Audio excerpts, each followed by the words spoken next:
우리 연구진은 5만 5천 파운드급 엔진 개발에 필요한 램펜 블레이드와 코어 모듈의 실증에도 성공한 것으로 확인되었습니다. 현재는 저출력 500파운드급, 최대 0파운드급 무인기 엔진을 본격적으로 개발하고 있으며 이를 기반으로 8만 파운드급 엔진 및 그 이상의 급수까지 확장 개발을 진행할 계획입니다. 첫 번째 국산 엔진은 한국형 무인기 KUSX에 탑재될 예정입니다. KF-21 보라매의 본격적인 해외 진출을 위해 한국이 직접 설계하고 개발한 유무인 복합체계용 다목적 전투기 엔진이 드디어 실가동 단계에 들어섰습니다. 앞으로 보라매 전투기의 수출 전략을 완전히 바꿔놓을 새로운 전환점이라 할 수 있습니다. 그동안 한국은 미국 방산업체가 가진 기술 정책적 영향력에 따라 전투기 수출 과정에서 여러 제약을 겪어왔습니다. 특히 중동이나 동남아 국가로 수출을 추진할 때마다 미국 정부의 정책이 변수로 작용하며 제한이 걸리는 경우가 적지 않았습니다. 하지만 향후 국산 쌍발 엔진을 확보하게 된다면 이러한 외부 요인에서 벗어나 보다 독자적인 수출 전략을 펼칠 수 있게 됩니다. 사실상 한국 전투기의 수출 자유도 자체가 전혀 다른 수준으로 높아지게 되는 것입니다. 이미 미국과 유럽 방산업계는 한국을 확실히 경쟁자로 인식하고 있습니다. 육상 전력 분야의 K9 자주포, K2 흑표 전차가 세계 시장을 빠르게 잠식한 데 이어 KF-21까지 본격적으로 수출되기 시작한다면 기존 시장을 지켜온 서방 업체들의 이해관계가 크게 흔들릴 수밖에 없습니다. 이런 이유로 항공기 분야에서 우위를 점해온 미국 기업들은 향후 KF-21 수출에 기술적 제한을 둘 가능성이 충분히 존재합니다. 특히 엔진은 미국의 외교적 영향력이 가장 직접적으로 작용하는 핵심 품목이기 때문에 보라매를 해외에 공급하기 위해선 한국형 엔진의 확보가 절대적인 핵심 과제가 됩니다. 이제는 선택이 아니라 국가방산 경쟁력을 위해 반드시 넘어야 할 관문이 된 것이죠. 하나 에어로스페이스는 현재 무인기용 엔진 연구와 병행해 KF-21 전투기에 탑재될 국산 쌍발 엔진 개발을 추진 중이며 총추력 약 4만 5천 파운드급을 목표로 삼고 있다고 밝혔습니다. 또한 기존 설계 방식이 아닌 새로운 공기 순환 구조를 적용해 효율과 신뢰성을 동시에 끌어올리는 차세대 전투기 엔진을 지향하고 있다고 설명했습니다. 이러한 기술이 완성된다면 한국은 KF-21을 비롯한 다음 세대 유무인 전투체계에서 완전한 독자성을 확보하게 될 것이며 향후 세계 전투기 시장에서 이전과는 비교할 수 없는 영향력을 발휘하게 될 것입니다. 마침 KF-21 보라매와 KUSX 계열 무인 전투기 등 한국산 항공 무기 체계가 연달아 공개되면서 해외 군사 전문 매체들은 이전보다 훨씬 깊은 관심을 한국 무기에 쏟기 시작했습니다. 특히 한국형 중고도 무인기 등 차세대 항공 시스템에서 핵심이 되는 엔진 국산화 속도가 빠르게 증가하자 여러 국가에서 주목하고 있는 상황입니다. 다만 유럽연합 방산 보고서와 일부 해외 분석 기관들은 여전히 한국의 항공 엔진 기술력이 오랜 전통을 가진 군사 강국들에 비해 낮다는 평가를 유지하고 있으며 그 격차를 좁히기 위해선 아직 시간이 필요하다는 의견도 제시하고 있습니다. 사실 불과 10여 년 전만 하더라도 대한민국은 미국과 유럽과 같은 최첨단 전투기 엔진 제조국들과는 감히 비교하기 어려운 나라로 평가받았습니다. 하지만 시간이 흐르며 대한민국의 꾸준한 축적과 노력 덕분에 군사 기술력은 단계적으로 성장했고 현재 우리나라는 불과 몇 년 사이 상상하기 어려운 수준의 전투기 엔진 관련 성과를 달성해내고 있습니다. 그런데 이러한 상황에서 중국 인민일보 등 일부 중국 언론 기자들은 한국의 엔진 개발 속도가 너무 느리다고 주장하고 있습니다. 중국 역시 항공기 엔진 분야에서 수십 년 동안 기술 정체를 겪고 있지만 최근 개량형 젠 20 전투기에 신형 엔진을 장착했다는 점을 대대적으로 홍보하려는 의도가 반영된 주장으로 보입니다. 중국 일부 언론은 최근 보도에서 한국의 전투기 엔진 개발 속도를 문제 삼으며 비판적인 시각을 드러냈습니다. 이들은 한국이 40대를 운용 중인 F-35A에 장착된 F-135 엔진이 기본 추력 약 2만 8천 파운드, 애프터버너 사용 시 4만 4천 파운드까지 도달하는 반면 한국은 이제서야 2만 2천 파운드급 엔진 2기를 조합해 총 4만 4천 파운드급을 목표로 개발하고 있다며 이런 속도로는 미국을 따라갈 수 있겠냐는 비아냥을 내놓고 있습니다. 그러나 이러한 주장에는 가장 중요한 전제가 빠져 있습니다. 바로 한국이 본격적으로 군용 제트 엔진 개발에 뛰어든 시점 자체가 매우 최근이라는 점입니다. 이 사실을 감안하지 않은 비교는 공정한 평가라고 보기 어렵습니다. 실제로 대한민국이 독자적으로 항공용 터보팬 엔진을 설계하고 제작하기 시작한 것은 2000년대 이후라고 해도 과언이 아닙니다. 그전까지 한국 항공기 개발의 핵심 엔진들은 대부분 미국 유럽산 엔진을 도입해 사용해 왔습니다. T-50 초음속 훈련기에 F404 엔진이 장착된 이유도 같은 맥락입니다. 그러나 현재 한국은 과거와 비교할 수 없을 정도로 기술력을 축적하며 세미 램제트 기술 기반의 고성능 항공 엔진까지 독자 개발 가능한 단계로 성장했습니다. 이는 단순한 기술 향상 수준이 아니라 세계 5위권에 해당하는 엔진 제조 능력과 생산 기반을 확보했다는 의미로 해석할 수 있습니다. 미국, 러시아, 유럽 업체 주도의 분야였던 항공기 엔진 시장에서 한국이 본격적으로 존재감을 드러내기 시작한 것이죠. 국방연구소가 첫 국산 전투기 엔진의 화염 시험에 성공하며 이를 공식적으로 발표한 순간 한국이 전투기 엔진 독자화를 향해 본격적으로 첫 발을 내디뎠다는 사실이 전 세계에 알려졌습니다. 항공 엔진은 크게 고바이패스와 저바이패스로 나뉘는데 우리가 흔히 타는 여객기에는 연비가 중요하기 때문에 고바이패스 엔진이 주로 사용됩니다. 반면 전투기는 초음속 돌파, 고기동 능력, 빠른 추력 응답성이 요구되기 때문에 대부분 저바이패스 터보팬 엔진을 사용합니다. 이 엔진은 넘겨받는 공기 대부분을 내부에서 압축하고 연소시키기 때문에 출력은 높지만 개발 난도가 훨씬 큽니다. 영국이나 프랑스처럼 엔진 개발에 100년 넘게 투자한 나라조차 새로운 엔진을 개발할 때마다 시행착오를 겪는 이유도 이 때문입니다. 우리나라가 개발 중인 엔진도 이 어려운 저바이패스 방식이기 때문에 과정이 순탄치 않은 것은 어찌 보면 자연스러운 일입니다. 그럼에도 한국 연구진은 꾸준한 기술 축적을 통해 성능을 끌어올리는 데 성공하고 있으며 전투기 엔진 개발 경험이 많지 않음에도 점진적으로 기술 장벽을 돌파해 왔습니다. 사실 한국은 비교적 짧은 기간 동안 전기 추진, 터보팬, 제트 엔진 등 다양한 분야를 단계적으로 경험하며 빠르게 역량을 쌓아왔습니다.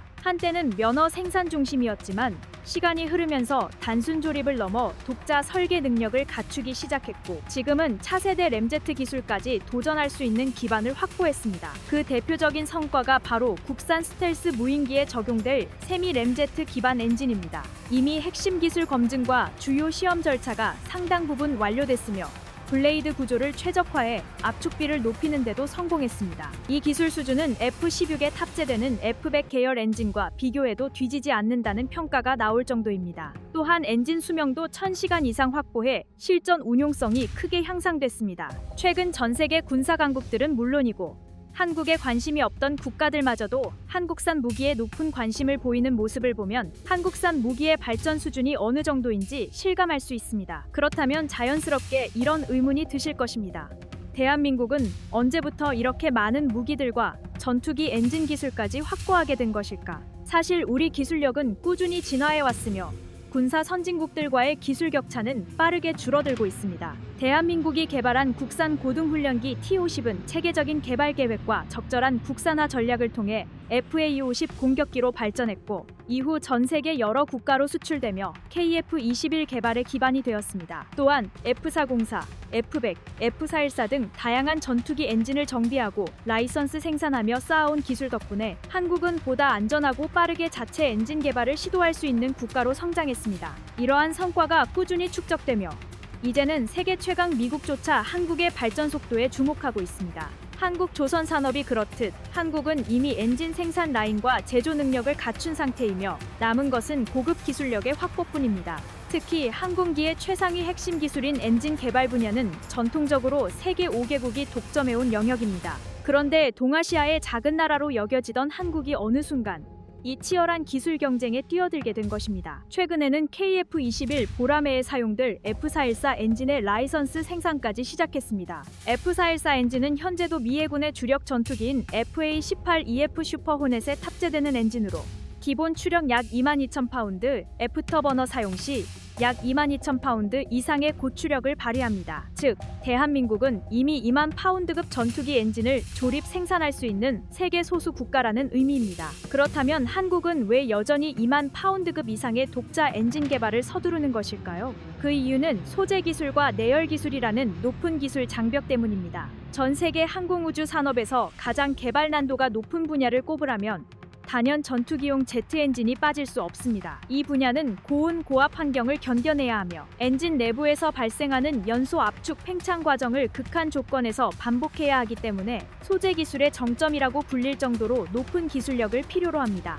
현무 극초음속 미사일의 비약적인 성능 향상은 추진 체계에서도 비롯됩니다. 국방과학연구소가 개발한 고체 로켓 부스터와 램제트를 결합한 복합 추진 방식은 초기 가속과 지속 순항 성능을 동시에 확보해 기존 고체 미사일보다 사거리가 크게 늘어났습니다.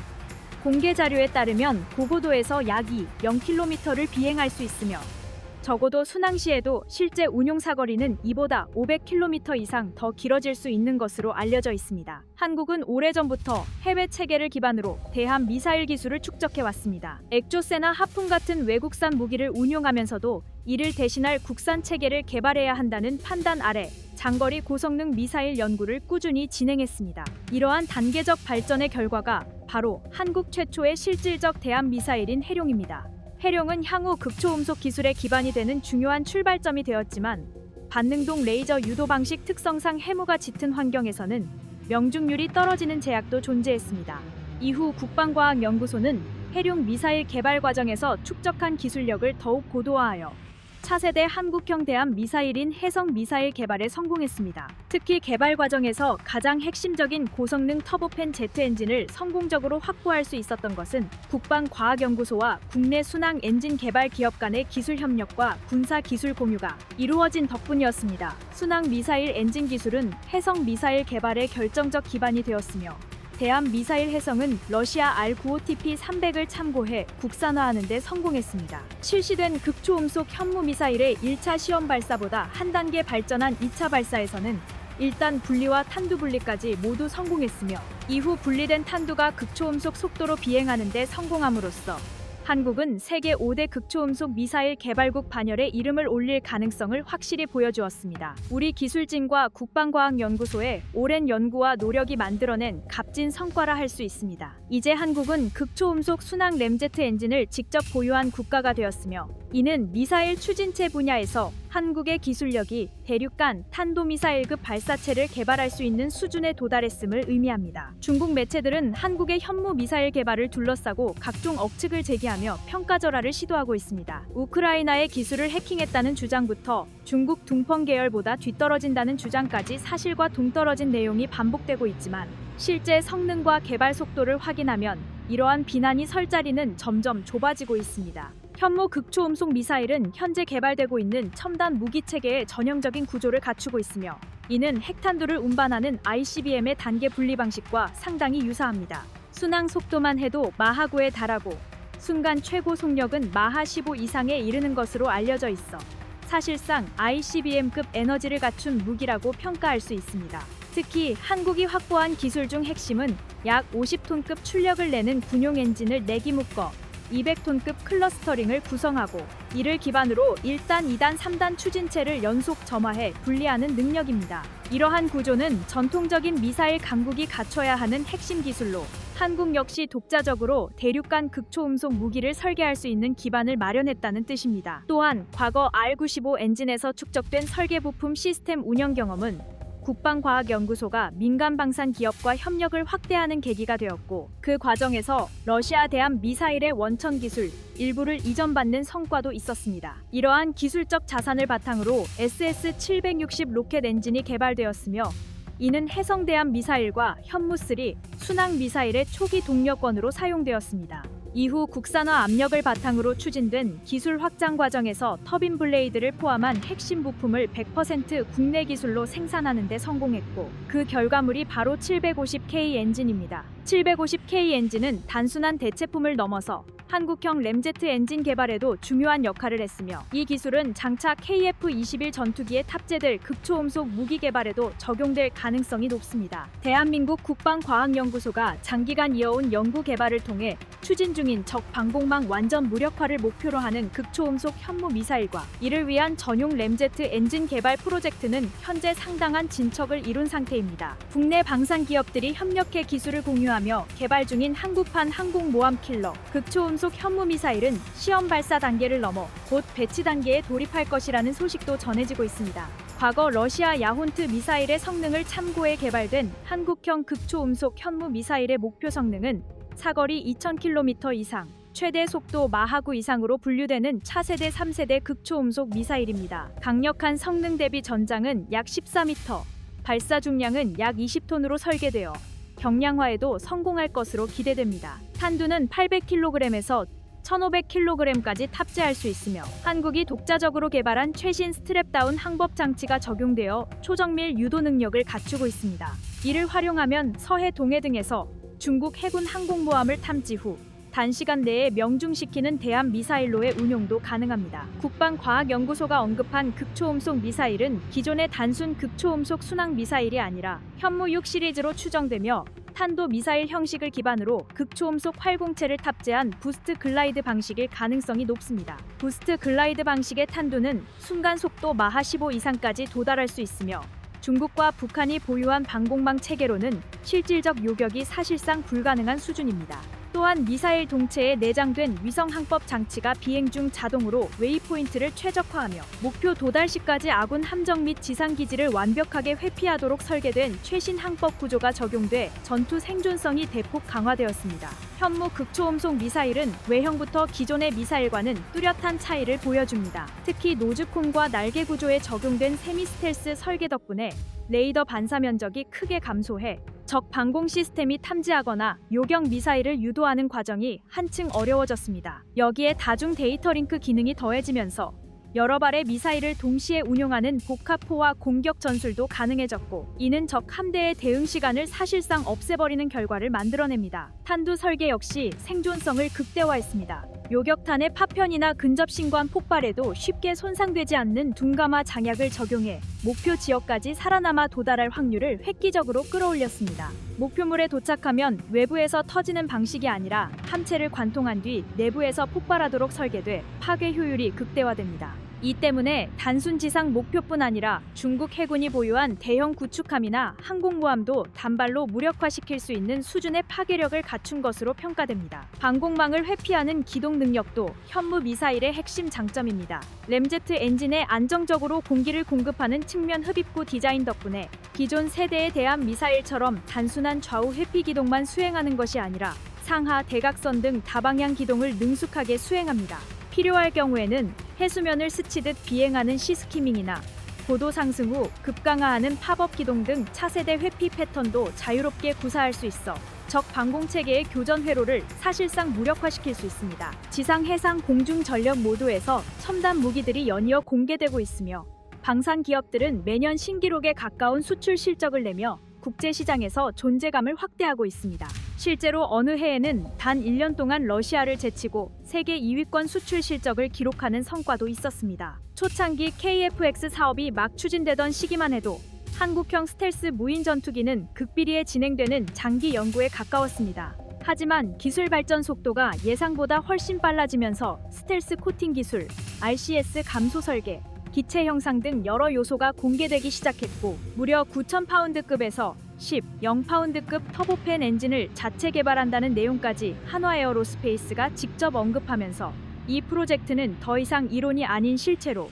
자리 잡게 되었습니다. 미국 군사 전문 매체 디펜스 뉴스는 미국산 무인 전투기 개발 사례와 비교하며 한국 KUS 무인 전투기 같은 체계적인 개발 계획이 아시아에서 새로운 독자 플랫폼으로 자리 잡고 있다고 평가했습니다. 또한 한국에서 열린 항공우주 시스템 심포지엄에서는 국방연구소가 개발 중인 차세대 무인기에 대한 정보를 공개하며 유인 전투기와 편대 비행이 가능한 무인기를 개발하려면 스텔스 무장창과 고도화된 항전 장비가 필수적이라고 강조했습니다. 미국 언론이 언급하듯 차세대 스텔스 전투기는 기존과 완전히 다른 제작 운용 방식이 필요할 정도로 개발 난도가 매우 높습니다. KF-21 전투기에는 A사 레이더, EO-IR 체계, 전자전 장비 등 공대공 미사일 운용에 필요한 핵심 장비가 국산화되고 있으며 공대공 중장거리 미사일 역시 개발이 진행되어 향후 KUS 무인기에 탑재될 예정입니다. 그러나 가장 큰 과제는 전투기 생산 라인 관리입니다. KF-21 한 대가 KUS 세대를 조종할 수 있는 구조이기 때문에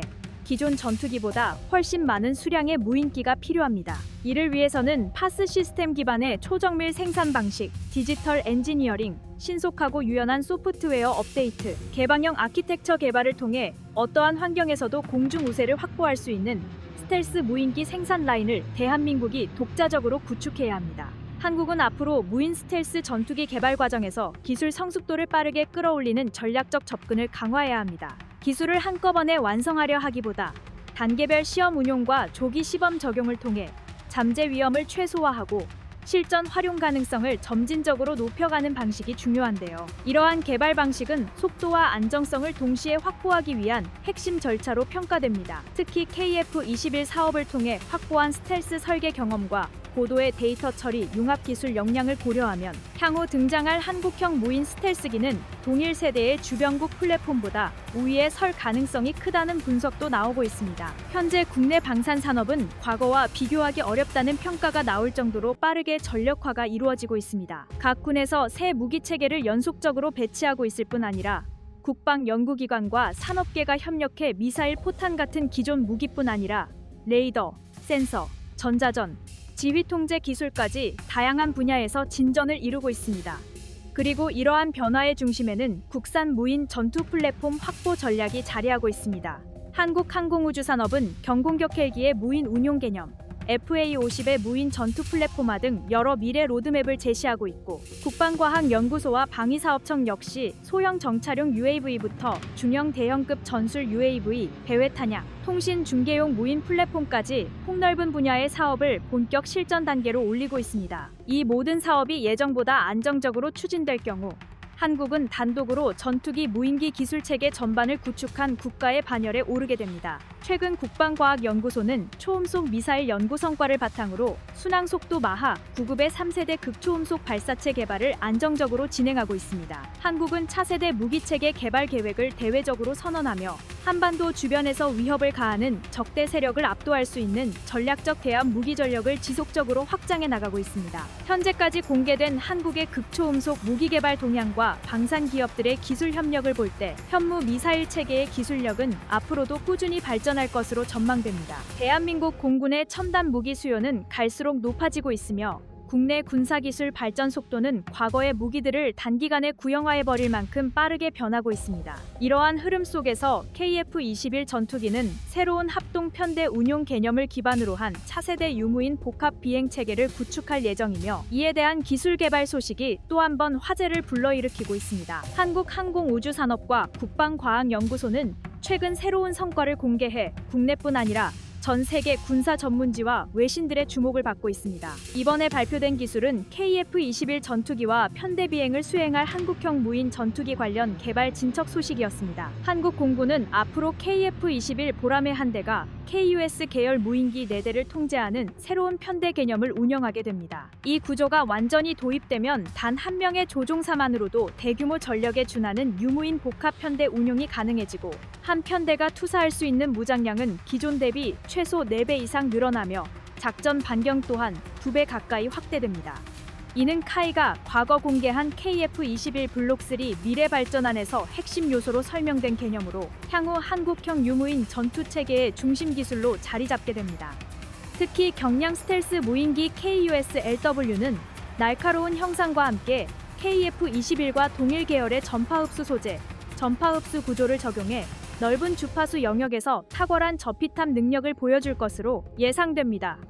개발 목표 역시 초기형 F-35A에 준하는 수준을 1차 기준으로 설정해 그 자체로 상당히 공격적인 성능을 지향하고 있습니다. 그러나 이 같은 소식은 주변국 모두에게 환영받는 것은 아닙니다. 특히 중국은 한국이 독자적인 스텔스 무인 전투기 양산 능력을 확보했다는 점에 강한 우려를 드러내고 있으며 일부 중국 군사 매체에서는 사실상 경계 태세에 들어갔다는 분석까지 나오고 있습니다. 중국 입장에서는 기존 방공망으로 탐지가 어려운 기체가 한국에서 본격적으로 개발되고 있다는 점이 부담으로 작용할 수밖에 없습니다. 최근 국방과학연구소가 발표한 자료는 이러한 흐름을 더욱 분명하게 보여줍니다. 한국 공군이 스텔스 무인 전투기의 핵심 개발을 진행 중이며 이미 첫 비행까지 순조롭게 성공했다는 사실을 공식적으로 공개한 것입니다. 이는 KUS 개발 일정이 구체적으로 확정됐다는 뜻이기도 하며 예상보다 훨씬 빠른 시점에 KF-21과 함께 협동 임무를 수행할 신형 무인 전투기를 실제로 보게 될 가능성이 크다는 것을 의미합니다. 사실 한국군의 무인기 기술 축적은 하루아침에 이루어진 것이 아닙니다.